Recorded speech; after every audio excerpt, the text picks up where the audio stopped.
सारे नु जय मसीह की। हम आज का वचन देखेंगे पवित्र शास्त्र बाइबल से देखेंगे। लूका 2 अध्याय उसका 25 वचन से यहाँ क्या लिखा हुआ है। 25, 26, 27 वचन और 28 और 29 वचन में क्या देखेंगे। यरूशलेम में समोन नामक एक मनुष्य था और वह मनुष्य धर्मी और भक्त था और इस्राएल की शांति की बाट जो रहा था और पवित्र आत्मा उस पर था। और 26 वचन के द्वारा पवित्र आत्मा द्वारा उस पर प्रकट हुआ था कि जब तक वह प्रभु के मसीह को देख न लेगा तब तक मृत्यु को न देखेगा। तो उसके ऊपर पवित्र आत्मा, परमेश्वर का जो आत्मा था, जो समोन था, वो धर्मी था, परमेश्वर का एक ही सृष्टिकर्ता परमेश्वर को मानने वाला, और उसके ऊपर पवित्र आत्मा था। तो वहाँ उसके ऊपर प्रकट किया गया था पवित्र आत्मा के द्वारा, जब तक वो प्रभु के मसीह को, प्रभु उद्धारकर्ता को देख न ले तब तक वो मृत्यु को न देखेगा। तो 27 वचन कहता है, वह आत्मा के सिखाने से मंदिर में आया और जब माता पिता उस बालक यीशु को भीतर लाए कि उसके लिए व्यवस्था की रीति के अनुसार करे, तो उसने उसे अपनी गोद में लिया और परमेश्वर का धन्यवाद करके कहा।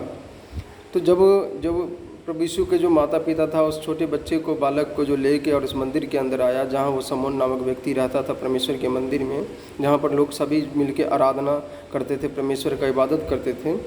तो वहाँ पवित्र आत्मा ने बोला उसको कि जिसका तुम इंतज़ार कर रहे हो, जो तुम्हारे ऊपर प्रकट किया गया है, कि जब तक तू प्रभु मसीह को नहीं देख लेगा, प्रभु के मसीह को नहीं देख लेगा, उद्धारकर्ता को, तब तक तू ना मरेगा।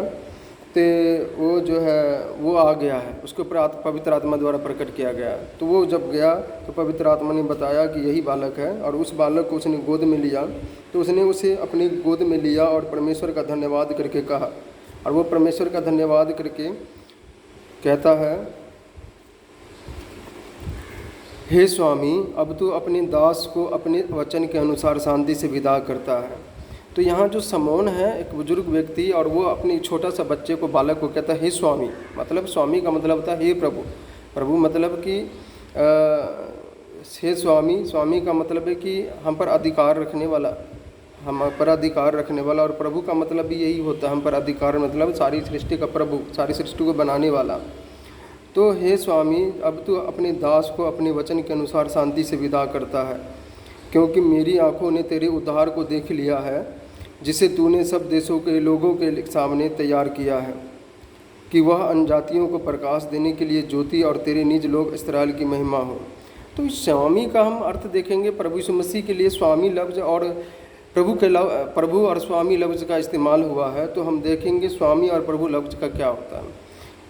तो स्वामी कहते हैं जो मुझ पर अधिकार रखने वाला, जो सारे संसार पर अधिकार रखने वाला। प्रभु यीशु मसीह ने मत्ती के 23 अध्याय उसका 8-9 वचन में कहा है, 8-9-10 वचन में, कि तुम धरती पर किसी को गुरु मत कहना, क्योंकि तुम्हारा एक ही गुरु है और तुम सब भाई बहन हो। और कहता तुम धरती पर किसी को पिता भी मत कहना, क्योंकि तुम्हारा एक ही पिता है जो स्वर्गीय पिता है, जो स्वर्ग में है। और तुम किसी धरती पर किसी को स्वामी नहीं कहना, क्योंकि तुम्हारा एक ही स्वामी है, अर्थात मसीह, यानी मसीह जो स्वामी है, जो अल्फा ओमेगा है, मतलब वही तुम्हारा स्वामी, और बाकी किसी मनुष्य को स्वामी नहीं कहना। तो यहाँ स्वामी जो है हम देखेंगे कि यशायाह कहता है इसके बारे में। यशायाह 14 अध्याय, यशायाह 7 अध्याय उसका 14 वचन में कहता है, इस कारण प्रभु आप ही तुमको एक चिन्ह देगा, सुनो, एक कुमारी गर्भवती होगी और पुत्र जनेगी और उसका नाम इम्मानुएल रखेगी। वो प्रभु एक चिन्ह देगा कि उद्धारकर्ता जो होगा वो एक कुमारी से पैदा लेगा और उसका नाम इम्मानुएल रखा जाएगा। इम्मानुएल मतलब ईश्वर हमारे संग है, ईश्वर मनुष्य के साथ वास करता है। तो यहाँ उसका नाम क्या है? परमेश्वर ने उसको पुराने नियम में पैदा लेने से, परमेश्वर को प्रभु यीशु मसीह के पैदा लेने से पहले 700 साल पहले यशायाह भविष्यद्वक्ता द्वारा उसका नाम रखा था। क्योंकि 9 अध्याय उसका, यशायाह 9 अध्याय उसका 6 वचन में कहता है, क्योंकि हमारे लिए एक बालक उत्पन्न हुआ, हमें एक पुत्र दिया गया है और प्रभुता उसके कंधे पर होगी, और उसका नाम अद्भुत युक्ति करने वाला, उसका नाम अद्भुत युक्ति करने वाला, पराक्रमी परमेश्वर, अनंत काल का पिता, पराक्रमी परमेश्वर और अनंत काल का पिता,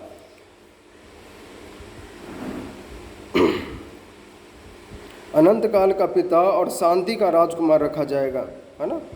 उसकी प्रभुता सर्वदा बढ़ती रहेगी और उसकी शांति का अंत न होगा। इसलिए वह उसको दाऊद की राजगद्दी पर इस समय से लेकर सर्वदा के लिए न्याय और धर्म के द्वारा स्थिर किए और संभाले रहेगा। सेनाओं के यहोवा की धुन के द्वारा यह हो जाएगा। तो प्रभु यीशु मसीह का नाम परमेश्वर ने प्रभु यीशु मसीह का जन्म लेने से पहले ही बता दिया था कि कुमारी से पैदा होगा और उसका नाम होगा और प्रभुता उसके कंधे पर होगी और उसका नाम अद्भुत युक्ति करने वाला, पराक्रमी परमेश्वर, अनंत काल का पिता और शांति का राजकुमार रखा जाएगा। हम इसको जब पढ़ते हैं थोड़ी सी और बारीकी में जाएंगे, स्वामी और प्रभु का मतलब क्या होता है। तो प्रकाशित वाक्य सबसे लास्ट पुस्तक है, यहाँ बाइबल का सबसे लास्ट पुस्तक प्रकाशित वाक्य है। तो वहाँ हम देखते हैं कि 19 अध्याय उसका 13 वचन में देखते हैं क्या है। हम 19 अध्याय का 11 वचन से देख लेते हैं, वहाँ क्या लिखा हुआ है। फिर मैंने स्वर्ग को खुला हुआ देखा और देखता हूँ कि एक सफ़ेद घोड़ा है और उस पर एक सवार है जो विश्वास योग और सत्य कहलाता है और वह धर्म के साथ न्याय और युद्ध करता है। तो विश्वास योग या सत्य कहलाता है। प्रभु यीशु मसीह ने कहा था कि मार्ग, सत्य और जीवन मैं ही हूँ। तो विश्वास योग और सत्य कहलाता है और वह धर्म के साथ न्याय करता है, युद्ध करता है। धर्म के साथ मतलब किसी के साथ भेदभाव नहीं। उसकी आंखें आग की ज्वाला है और उसके सिर पर बहुत से राजमुकुट है। उस पर एक नाम लिखा है जिसे उसको छोड़ और कोई नहीं जानता। और वह 13 वचन कहता है, प्रकाशित वाक्य 19 अध्याय उसका 13 वचन कहता है, वह लहू छिड़का हुआ वस्त्र पहने हैं, वह लहू छिड़का हुआ वस्त्र पहने हैं और उसका नाम परमेश्वर का वचन है। प्रभु यीशु मसीह अभी भी लहू छिड़का हुआ, लहू लगा हुआ वस्त्र पहने हुआ है, क्योंकि वो सारे मानव जाति के पापों के लिए अपना लहू बहाया था क्रूस पर, है ना। और वो उसका नाम परमेश्वर का वचन है। तो हम यूहन्ना का पहला अध्याय में ही देखते, यूहन्ना का अंजील पहला अध्याय में कि पहले दूसरा तीसरे वचन में कि आदि में वचन था और वचन परमेश्वर के साथ था और वचन परमेश्वर था और यही आदि में परमेश्वर के साथ था और सब कुछ उसी के द्वारा उत्पन्न हुआ। जो कुछ उत्पन्न हुआ उसमें से कोई भी वस्तु उसके बिना उत्पन्न न हुई। और 14 वचन कहता है यूहन्ना का 1 अध्याय उसका 14 वचन में कि वचन देहधारी हुआ और अनुग्रह और सच्चाई से होकर हमारे बीच में डेरा किया।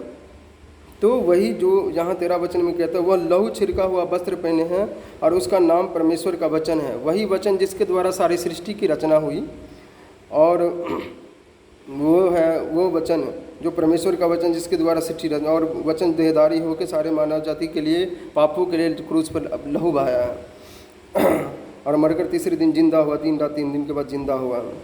और स्वर्ग की ये प्रभु यीशु मसीह के आने का निशानी है। जब प्रभु यीशु मसीह आएगा, जब इस अपना राज्य स्थापित करने के लिए, तो यहाँ जो है प्रकाशित वाक्य का 19 अध्याय उसका 11 से लेके 16 वचन तक दिए हुआ कि जब प्रभु यीशु मसीह आएगा तब उसकी वचन है कि वो 14 वचन कहता है, स्वर्ग का सेना सफ़ेद घोड़ों पर सवार और सफ़ेद और शुद्ध मलमल पहने हुए उसके पीछे पीछे है। सफ़ेद का सोरा, स्वर्गदूत जितनी भी है जो है स्वर्ग का सेना सफ़ेद घोड़ों पर सवार और सफ़ेद और शुद्ध मलमल पहने हुए उसके पीछे पीछे है। और जाति जाति को मारने के लिए उसके मुंह से एक चोखी तलवार निकलती है। वह लोहे का राजदंड लिए हुए उन पर राज्य करेगा और सर्वशक्तिमान परमेश्वर के भयानक प्रकोप की जलजलाहट की मदिरा के कुंड में दाख होंगेगा। उस 16 वचन कहता है, 19 अध्याय का 16 वचन प्रकाशित वाक्य, उसके वस्त्र और जांघ पर यह नाम लिखा है, राजाओं का राजा और प्रभुओं का प्रभु। प्रभु यीशु मसीह के वस्त्र और जांघ पर लिखा हुआ राजाओं का राजा और प्रभुओं का प्रभु। जो इस धरती पर अपने आप को राजा समझता है वो उसका भी राजा है, और जो अपने आप को प्रभु समझता है, जैसे हम पुराने समय में देखते हैं कि जब कोई राजा होता था शारीरिक रूप में, तो उसके दरबार में कोई जाता था तो हे राजा हे प्रभु करके बुलाता था, तो जुग जुग जिए। तो यहाँ पर कहा गया है कि जो प्रभु यीशु मसीह राजाओं, जो अपने आप को राजा कहता है उसका भी राजा है, राजाओं का राजा और प्रभुओं का प्रभु है। जो अपने आप को प्रभु कहलाता है उसका भी प्रभु है, उसका भी प्रभु है। तो यहाँ कहता है राजाओं का राजा और प्रभुओं का प्रभु। तो इसीलिए प्रभु कहता है यहाँ पर कि किसी को धरती पर स्वामी नहीं कहना है, क्योंकि तुम्हारा एक ही स्वामी अर्थात मसीह। तो सारी सृष्टि पे प्रभुता करने वाला प्रभु, मतलब सारी सृष्टि पे प्रभु को बनाने वाला, प्रभुता करने वाला, यही प्रभु होता है। उसको प्रभु यीशु मसीह प्रभुओं का भी प्रभु है और राजाओं का राजा है। और ये जो वचन है 11 प्रकाशित वाक्य 11 से लेके 19 अध्याय उसका 11 से लेके 16 वचन, ये प्रभु यीशु मसीह के आने का, जब इस धरती पर आएगा, अपने स्वर्गदूत स्वर्ग से उतरेगा और स्वर्गदूत के समेत और अपने इस धरती पर राज्य स्थापित करेगा। परमेश्वर का 1000 साल का राज्य स्थापित करेगा, धार्मिकता का, धर्म का राज्य स्थापित करेगा यहाँ पर। फिर उसके बाद 1000 साल का राज स्थापित करके और ख़त्म हो जाएगा, तो फिर न्याय सिंहासन लगेगा। यहाँ हम देखते 20 अध्याय प्रकाशित बाद 20 अध्याय और उसका 1 से लेके 6 वचन तक परमेश्वर का 1000 साल का राज्य। और उसके बाद 20 अध्याय उसका 7 से लेके 10 वचन तक जो है शैतान का विनाश। और प्रकाशित 20 अध्याय 11 से लेके 15 तक जो है सबका, जितने भी मरे हुए हैं और सबका श्वेत सिंहासन और अंतिम न्याय, है ना, यहाँ देख रहे हैं। फिर नया आकाश 21 अध्याय में नया आकाश और नई पृथ्वी कि परमेश्वर अपना नया आकाश और नई पृथ्वी बनाएगा और उसमें सिर्फ धर्मी लोग, जो सिर्फ प्रभु मसीह को मानने वाला जो धर्मी लोग हैं, जो परमेश्वर की इबादत करने वाला रहेगा। बाइबल पढ़े ज़्यादा तो ज़्यादा, प्रभु में बने रहें, स्तुति करें, आराधना करें, प्रभु से जुड़े रहें। सारे जय मसीह के।